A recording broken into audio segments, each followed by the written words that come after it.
Hi అండి. Hi అన్న. Big boss చూస్తారా? చూస్తానన్న. సో బిగ్ బాస్ ఇట్లా మీకు నచ్చిన కంటెస్టెంట్ ఎవరు? గౌతమ్ కృష్ణ. గౌతమ్ కృష్ణ. సో గౌతమ్ కృష్ణ గురించి ఒక 2-3 వాక్యాలు చెప్పాలి.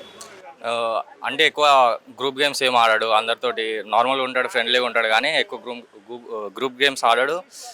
నార్మల్గా ఆడతాడు, ఏ గేమ్ అయినా ఫేర్గా ఆడతాడు. ఇప్పుడు ఏదైనా మాట చెప్తే మాట ఖచ్చితంగా చేస్తాడు.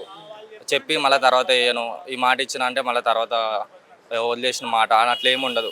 అట్లా అని చెప్పేసి గౌతమ్ కృష్ణ ఫేవరెట్ కంటెస్టెంట్. ఇంకా అవినాష్, రోహిణి, తేజ వీళ్ళందరూ చాలా బాగా ఎంటర్టైన్ చేస్తున్నారు. ఇంకా ఈమె ప్రేరణ నామినేషన్లో చాలా క్లారిటీ ఉంది. ప్రేరణ కూడా చాలా మంచిగా ఆడుతుంది. ఇంకా యష్మి అందరు బాగానే ఆడుతున్నారు. కానీ కొంత ఇప్పుడు పృథ్వీ మనోడు గేమ్స్లో బాగానే ఆడుతున్నాడు, కానీ కాకపోతే ఎక్కువ ఫైర్ అయిపోతున్నాడు, అది నచ్చట్లేదు. సో పృథ్వీ గురించి, విష్ణుప్రియ గురించి చెప్పాలనుకుంటే ఏమని చెప్తారు? పృథ్వీ నుంచి ఏం లేదు అనుకుంటున్నాను, చూసిన ప్రకారం చెప్తున్నా.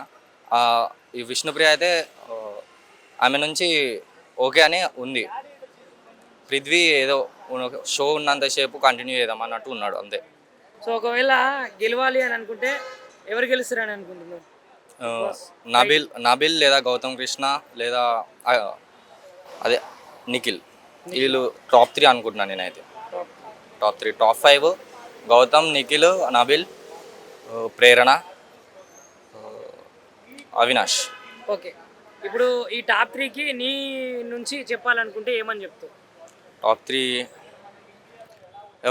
టాప్ 3లో ఎవరు రావాలంటే టాప్ 3 ఇప్పుడు వీళ్ళు అని చెప్పినావు కదా, వీళ్ళకు నీ సజెషన్ ఏంటి? టాప్ 3 అయితే ఇప్పుడు నిఖిల్ అనుకుంటున్నా, టాప్ 2 నబిల్ అనుకుంటున్నా, టాప్ 1 గౌతమ్ కృష్ణ రావాలనుకుంటున్నా. ఎందుకు గౌతమ్ కృష్ణ చాలా నాకు అతని గేమ్ అయినా ఒక వ్యక్తి పరంగా అయినా చాలా నచ్చిండు. అందుకని గౌతమ్ కృష్ణ విన్నర్ కావాలనుకుంటున్నాను. Thank you. షేర్ చేయండి, లైక్ చేయండి, సబ్స్క్రైబ్ చేయండి. మరిన్ని వీడియోల కోసం బెల్ సింబల్ పై క్లిక్ చేయండి.